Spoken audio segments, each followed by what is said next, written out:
Yeah.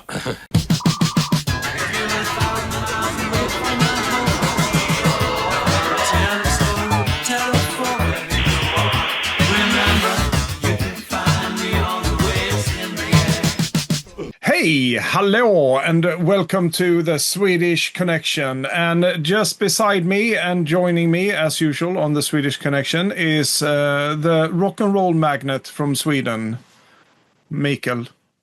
Oh, there you are. Thank you. Thank you very much. Glad to be here once again. Yeah.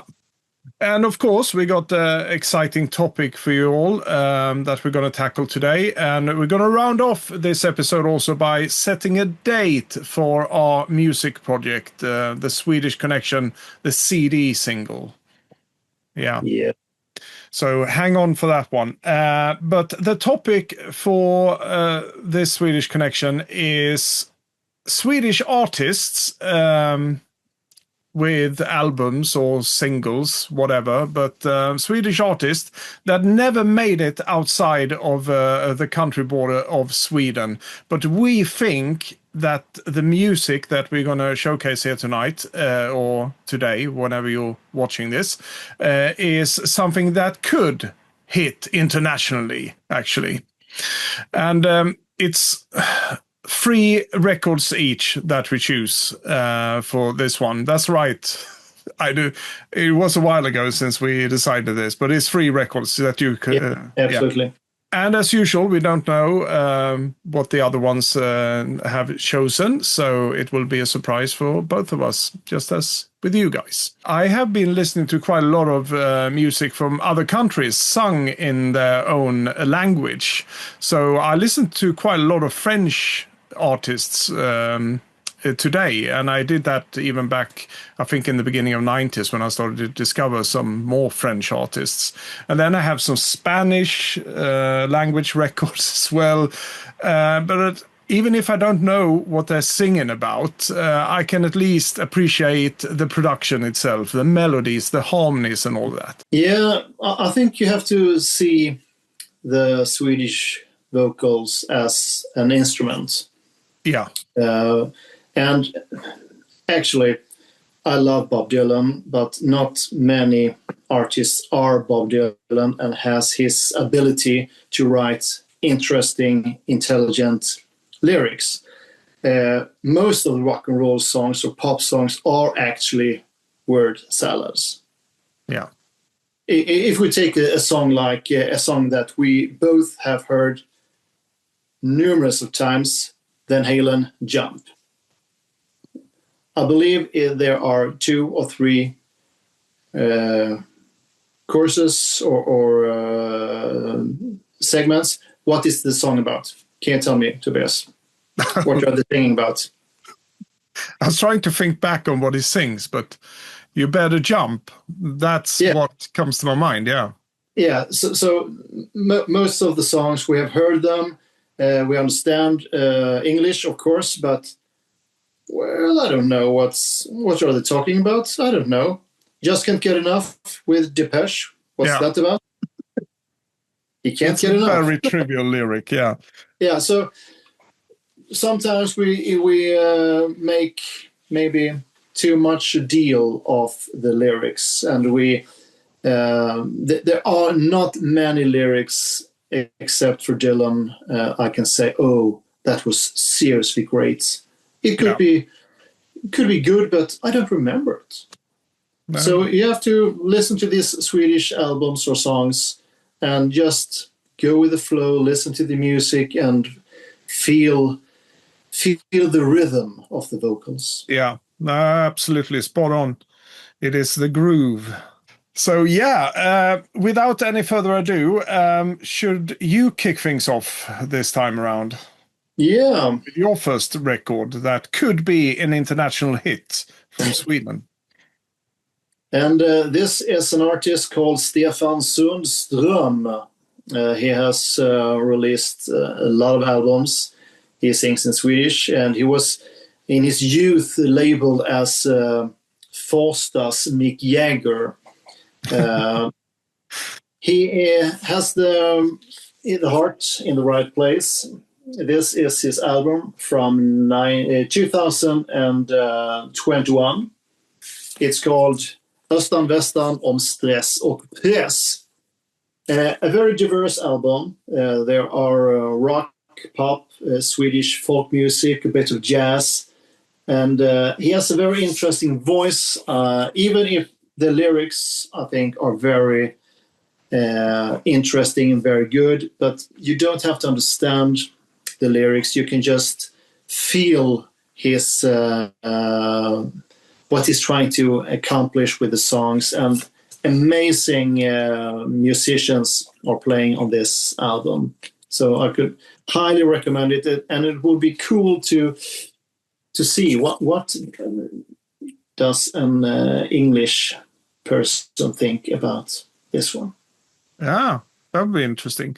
So Stefan Sundström, remind me, because we have some Stefans in the Swedish pop music world. Yeah. But what is his biggest hit? I was trying to think here, because I do recognize the name, of course. Johnny Dunder, kanske. Yeah. Margrit. He started off as a troubadour, singer-songwriter. He was known just for playing acoustic guitar and a classical acoustic guitar with nylon strings and very hard. He never played a country guitar, or so that was his thing, I guess. He has a full band on this album, so you don't hear that kind of troubadour style. Yeah, but he has. I don't really. Does he have any hit? I don't think so.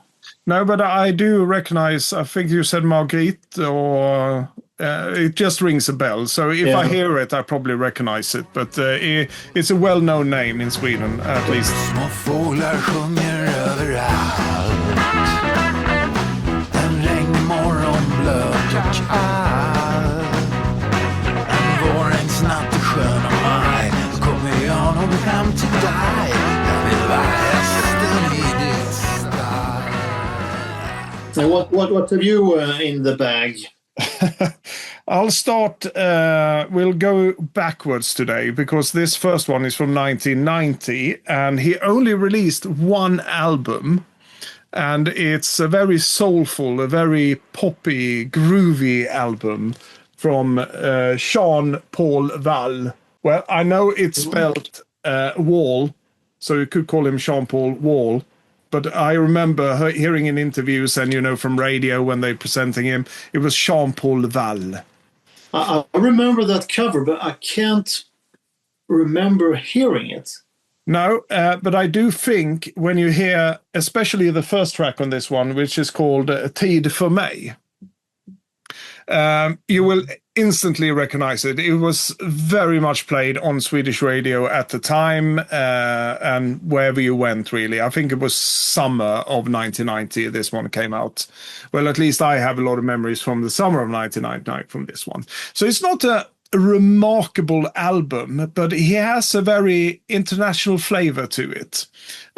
He sings in Swedish, but the groove is, like I said, very soulful, a bit housey at times. It's 1990. The 80s were spilling over, and we were walking into a very strange world of the 1990s, where we will eventually be hit by grunge. But at this time, it's just pure pop. And it's a great record. Like I said, nothing really remarkable, but it's got some really good hooks to a lot of the songs, very well produced. 2 team members from Secret Service, the Swedish band, are involved in this one. So I think it's Anders Hansson and Ola Håkansson.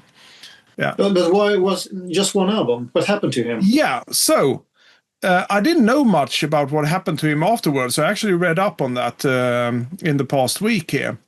There's not much around his pop career, really, because he only released this album and a handful of singles from it. And then all of a sudden, he started doing scores and soundtracks for TV series and movies in Sweden. So that's what he's doing at the moment. Okay. He's 65 years old today, and still doing that, and had been nominated for a lot of prizes and won some prizes for his soundtrack and scoring sessions. But I couldn't find anything around Jean-Paul Val and why he gave up his pop career, because it was a big hit at the time. I remember that much. And some of the singles were hits as well. But yeah, he just changed the path in life.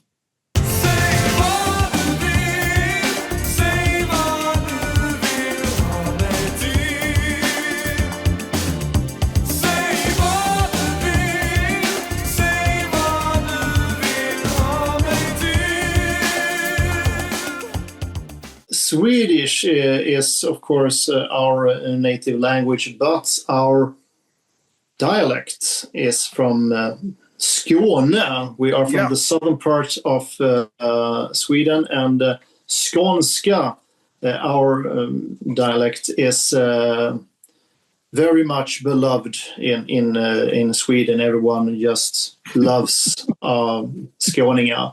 Yeah, no one ever talks down to us. No. And in Malmö, the big town in Skåne, there are the most famous Swedish bands are Wilmer X, Peps Persson, and Carl Pedal. Yes. All of those were more or less. Carl Pedal played rock and roll with Swedish lyrics. They took Chuck Berry songs and just translated them. Wilmer X, more or less a Rolling Stones band with a harmonica, if we should be simplifying it. And Peps Persson played reggae and blues. All great, and they sang on Swedish most of the time. But the best album and the best band from Malmö was Problem. And they sing in a very, very thick Malmöitiska dialect from southern Sweden. And it's about, it come 78, so it's maybe it was punk, maybe it was garage, a bit rough. Okay. And even if it's from 78, it was on a green vinyl. Originally from 78. Just love this album. They have so much attitude. It's such an attack on the songs, and I think they don't sound like any other band, Swedish or English or American. They really found their path and their style. One of my all-time favorite albums. Sadly, the record after this, for some unknown reason, they started to sing in Stockholmska. Wow. So yeah, they abandoned their dialect on the second album, which was the soul of the band just died. And on the third album, they tried to they started to sing in English. So no, but this is the album, totally classical. Problem. Never heard of them before, but that's interesting. You are in for a treat, Tobias. Yes, I really need to listen to that one. And just to clarify for people, Stockholmska, well, that's the dialect from Stockholm, of course, or the capital of Sweden. And I think you can relate whatever country you're in. The capital city have a very special accent or dialect. So, and they always think that their accent is the main accent from the for a country. Yeah, but it's weird. Do you think it was a record label that did that for the later records and said, "Oh, you need to sing in another accent. People won't understand this," or? I really don't know. I tried to ask. There was some Lennart Persson, a Swedish journalist, was involved with Problem. Okay. And they had some problems with the label, I guess. I don't really know if it's sold very much. It's if you compare this one to Wilmer X, this is beyond Malmöitiska. This is very, very much very fitting for the album. So I guess maybe they try to, we have to reach more listeners. We changed our accent a bit, softening it.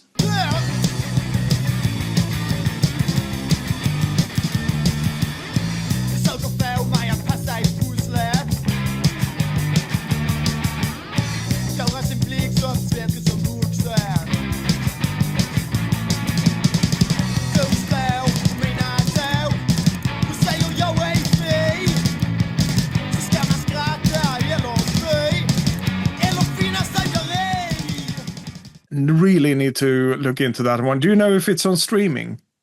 Yes, it is. Yeah, I'm gonna add that one. So that's my soundtrack for my commute tomorrow. Yeah, well, I really like to hear what you think about it. Yeah, I will let you know. And by the way, talking about bands, I forgot to mention with the Jean-Paul Vall one, he was actually in a duo earlier in the 1980s called Surf Turf, as we would say in Sweden, but it's of course Surf Turf in English. And I have a faint recollection of that band, one of the worst band names ever. But he was part of that. He was one part of Surf Turf. Maybe we should call our CD single Surf Turf. Yeah, that's a good one. Bringing it all back home. Yeah.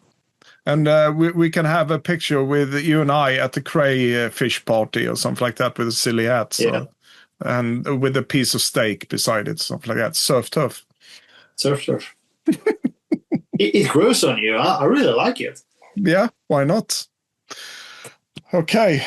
I said I was going to work my way backwards, so that's exactly what I'm doing. I started with 1990, and now we're going to go to 1984 and a Swedish band called Adolfsson och Falk.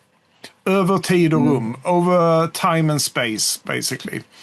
And I'm a bit disappointed in my in choosing this one, really, not because it's bad music, not at all, but we said that we try to pick artists that hadn't even tried to make it abroad, outside of the Swedish borders.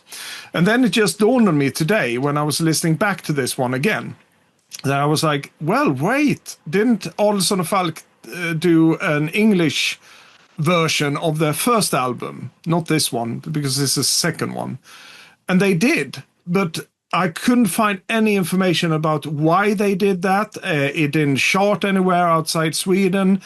They never did anything like that after that one. So I'm sorry if I'm breaking the rules here. Was it called Adolfsson Falk in English as well?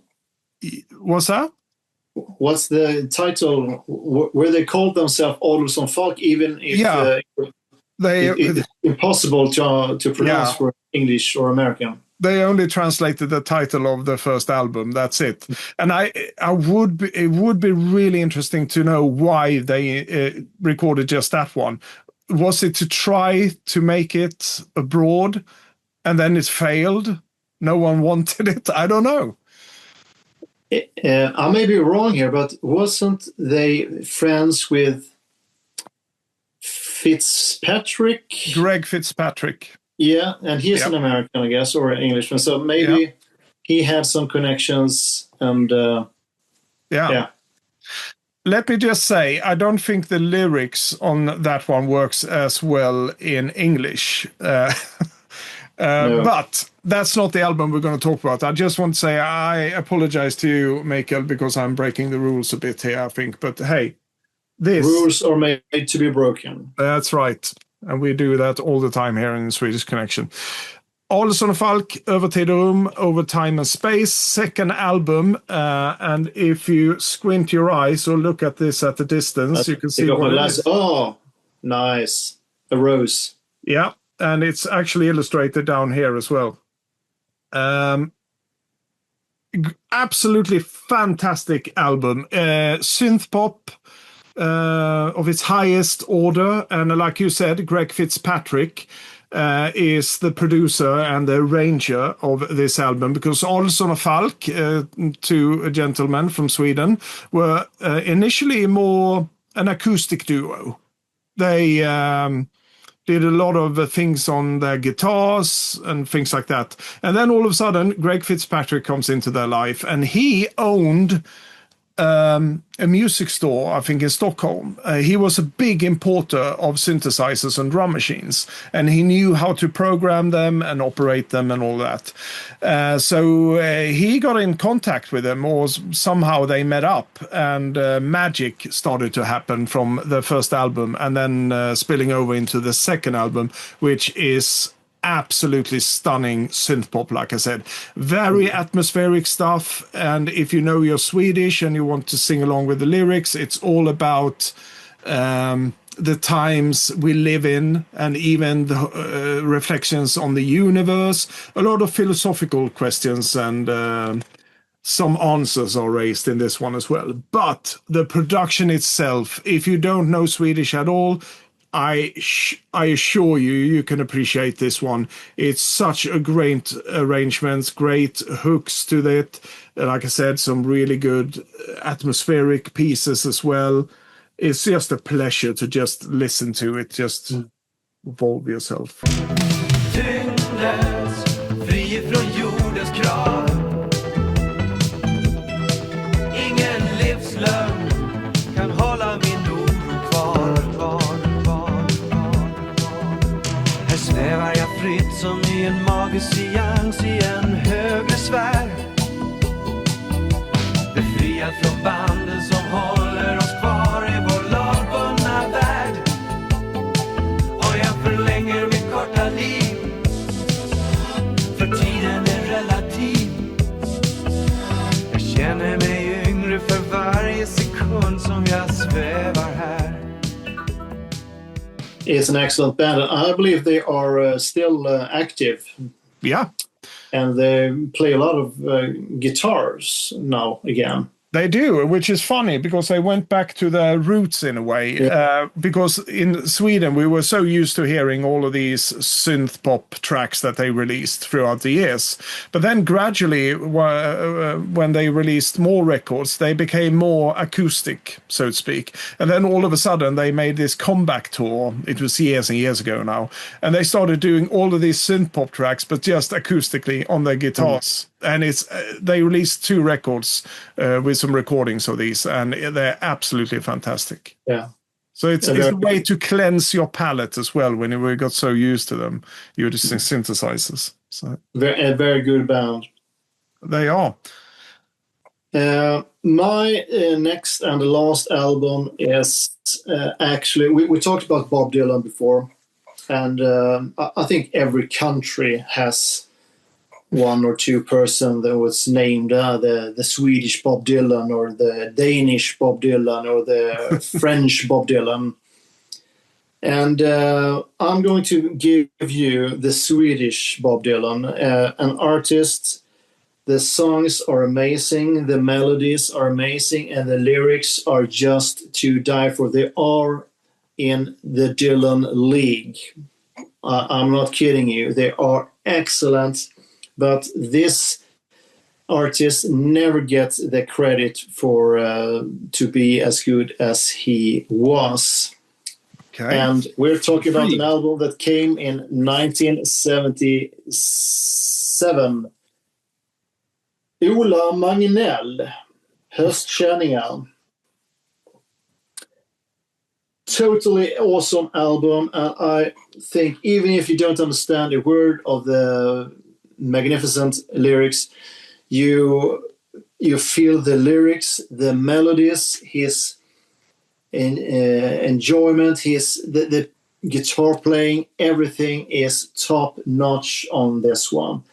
And Eddie Hinton is playing guitar on a few tracks. Eddie Hinton was American studio session guitar player who played on records with Wilson Pickett, Aretha Franklin, and so on. So amazing songs. Rulltrappan rullar. Välinklockan, Fåfänga Sång, Pappa, Lucifer. It's total classics. I urge everyone, buy this one. You won't be disappointed.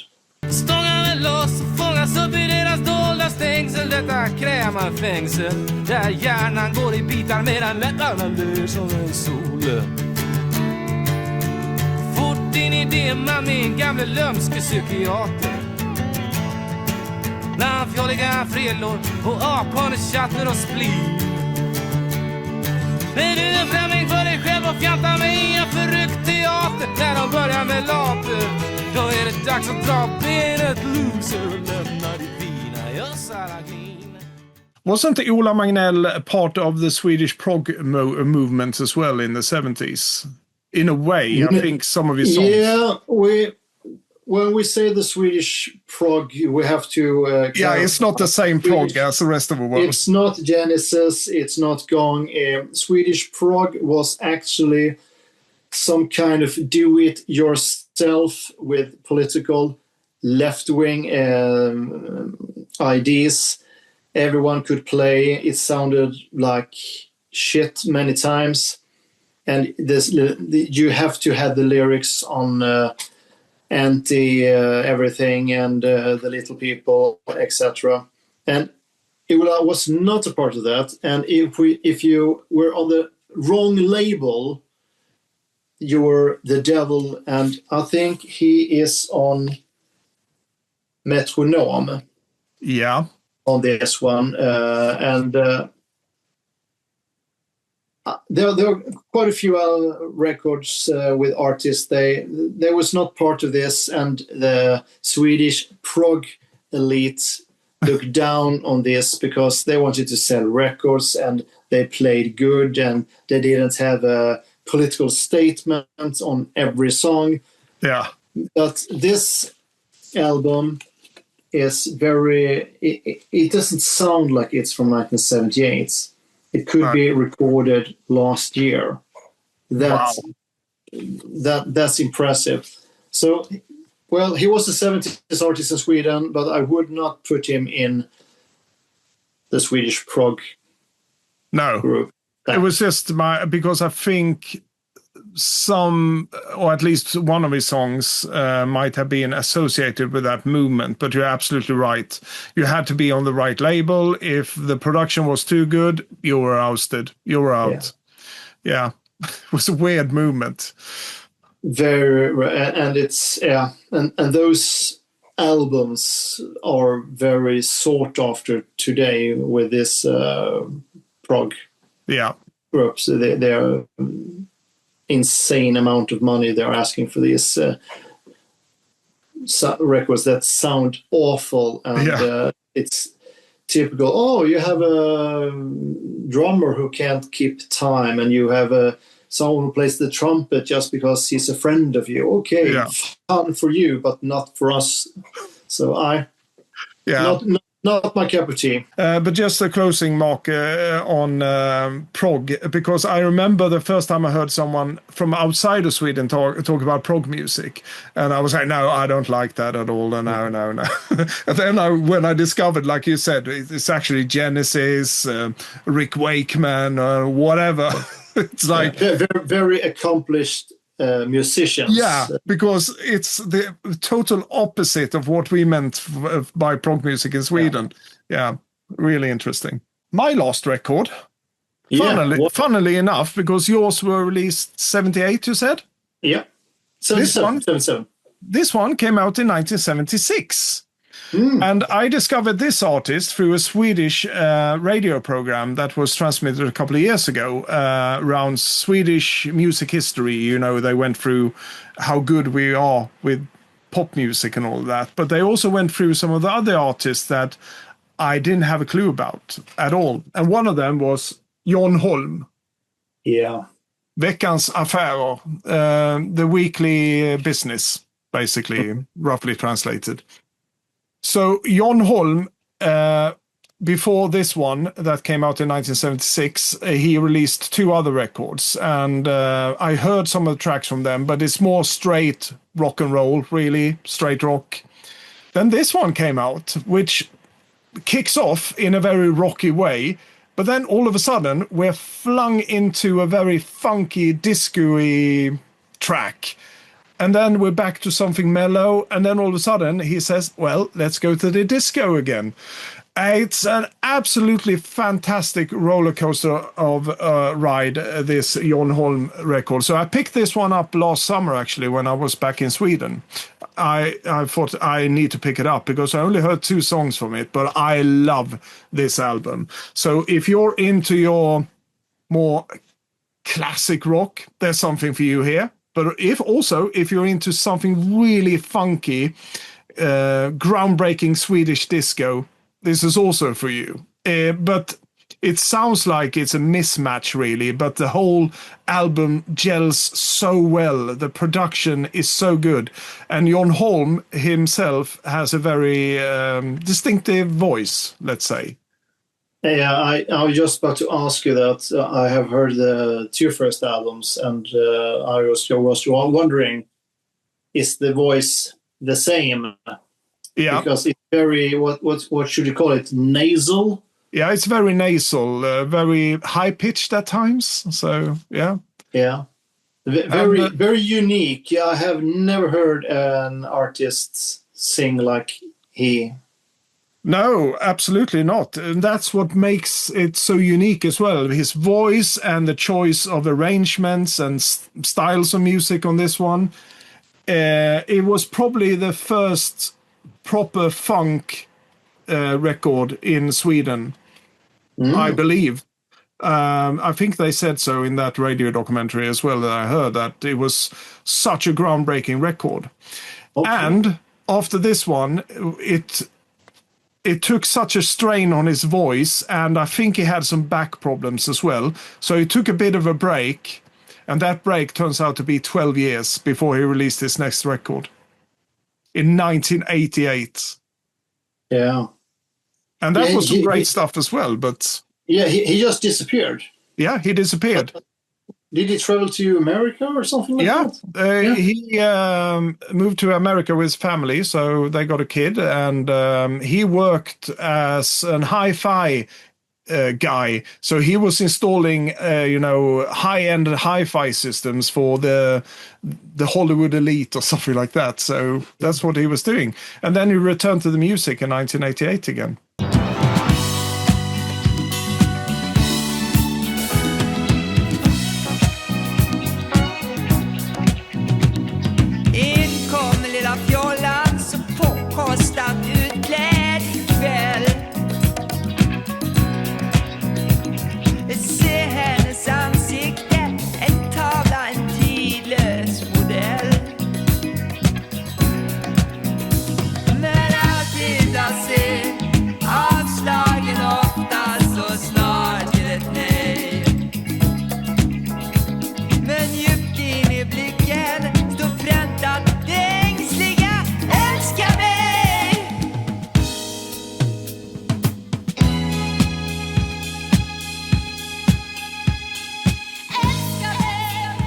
I have to say before I leave this one that the last track on this one is called Memoria, and it's one of the most beautiful songs that I ever heard. Really, really good mellow song from Jon Holm, and really showcase his strength both as a composer and a singer, I would say.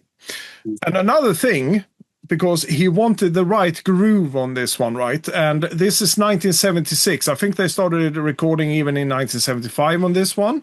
But that was when ABBA was started cropping up, right? And they got that specific ABBA disco sign, of course. But he also wanted that groove, right? So if you read who's on drums, because there are different drummers here on this one, for example. But... Främmande Natt. I won't even try to translate that. That is one of the funkier tracks on this one. It's the last track on side 1. And it's actually Ola Brunkert on drums. And he was a drummer for a lot of ABBA sessions, if not all of them.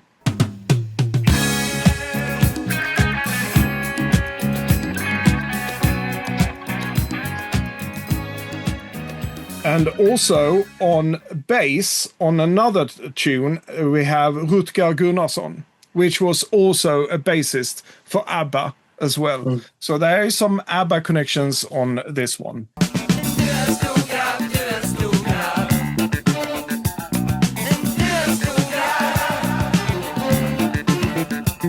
And of course, I love this minimal cover as well. It's probably Jon Holm himself, or Jon Holm sitting there on that chair. And it's got nice inner as well to match it. So we get a bit of a story around the different songs in the form of illustrations as well. Cool. Very nice. Oh, I thought I was finished there. Just another coincidence with your Ola Magnell record. This was actually on Metronome. Oh. As well. So he was probably ousted by the Swedish prog elite as well. Most definitely. Yeah, and that leaves us with the update for the Swedish Connection, the CD single project. Yeah. Where are we? We are, I believe you already finished up your track, right? Or at least you... Yeah, last time I think I said I was not... it wasn't going too well, I believe. But since then, I have actually written a song and the lyrics, and it just has to be recorded.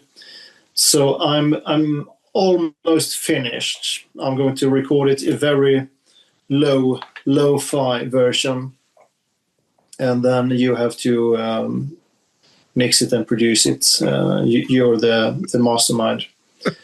So yeah, I am as finished as I can be at this day and age, actually. And I won't tell you the song title yet, and I won't tell you.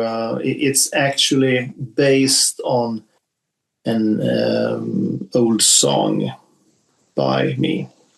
Yeah, I know you mentioned that at some point. I'm really curious about that. But it's going to be a mixture between, like you said, lo-fi and hi-fi. Because what I'm producing is, of course, purely through synthesizers. So we can call that hi-fi. Yeah. Excellent. And maybe we will call it surf turf.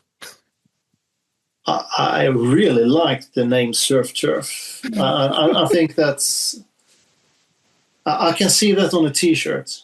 Yeah, for sure. Watch out for that merchandise as well. Yeah. No, but okay. So I'm working on my track, and I won't reveal anything for you as well, because we're both gonna, once they're finished, we're gonna surprise each other with these tracks. See how they gel with each other. Let's say. And but we do have a release date, or at least when we are finished and sending it off to the presses. Yeah. And our management is, of course, working day and night to find a record label for this amazing album. If there are anyone out there who has any ideas, so please write in the comments, and Tobias will get back to you. And so when is the date we are supposed to be finished with our stuff, and the pressing plant has to do the rest? Well, we set a deadline for ourselves for the 1st of September this year. That leaves us with the summer to produce, record, whatever we need to do, but it has to be finished by the 1st of September. Yeah. And an interesting cover as well for the album, or for the single. We have to make it worthwhile and interesting. But it's a CD single. It is. Yeah. And as it stands today, it's a 2-track CD single. Yeah. I think that rounds up this edition of the Swedish Connection. Yeah. Which I believe, because we record this beforehand, but I do believe this could be the Easter edition.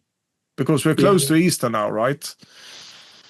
Yeah, we are. It is the end of March when we record this, so I believe in the beginning of April around Easter. So you have something to feast on by watching and listening to the Swedish Connection.